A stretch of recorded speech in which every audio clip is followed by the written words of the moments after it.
There's no need to close your eyes and imagine you're in a tropical paradise when artificial palm trees are part of the landscaping.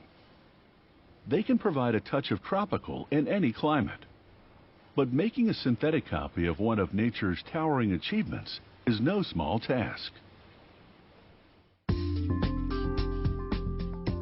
With artificial palm trees, there are no watering or other maintenance worries. So you really have it made in the shade.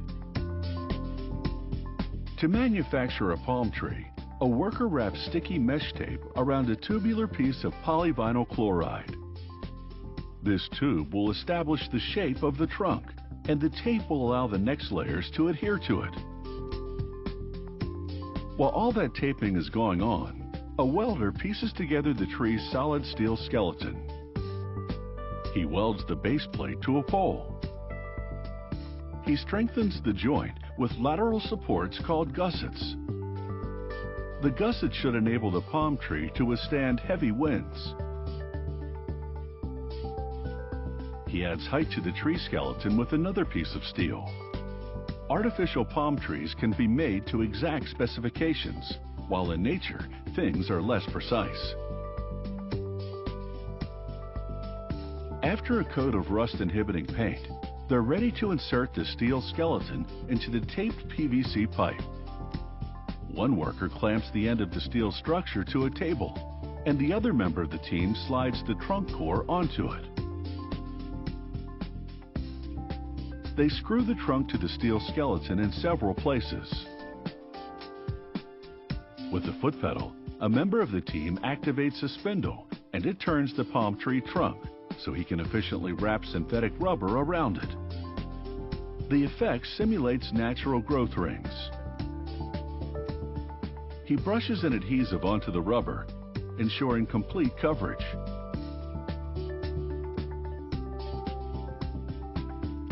The adhesive is high strength and waterproof, qualities that will allow this synthetic concrete to stick to it in all kinds of weather.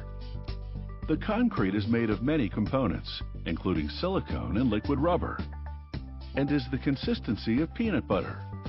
He spreads it onto the entire palm tree trunk. After an overnight cure, the coating solidifies, and he paints it with exterior latex paint using a light touch. He adds contrast with darker paint. It highlights the rubber ridges on the trunk to make it look more authentic.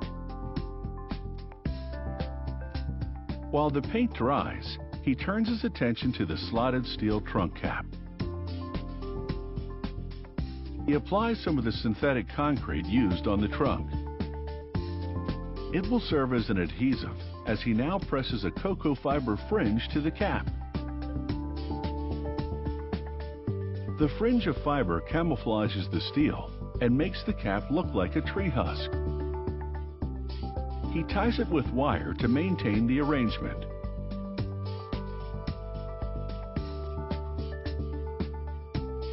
He tightens it with pliers and snips off the excess. He disguises the wire with more of the synthetic concrete. And after it cures, he paints it to match the cocoa fibers. Successfully disguised by cocoa fiber and paint, he bolts the steel cap to the treetop. The next worker tapes a flat steel bar to the stem of palm foliage, which is made of polyethylene.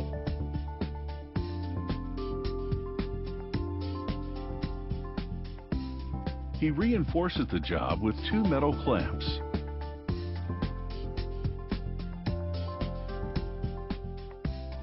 He crimps the clamps tightly to the stem and bar.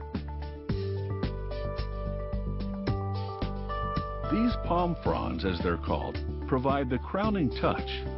They insert the steel bars in the slotted cap and then bend the fronds back to a more realistic angle.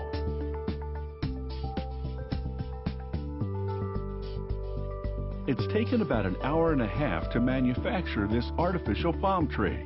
Easier than waiting a decade or more for a real one to grow. And with the job done, it's time for a piña colada.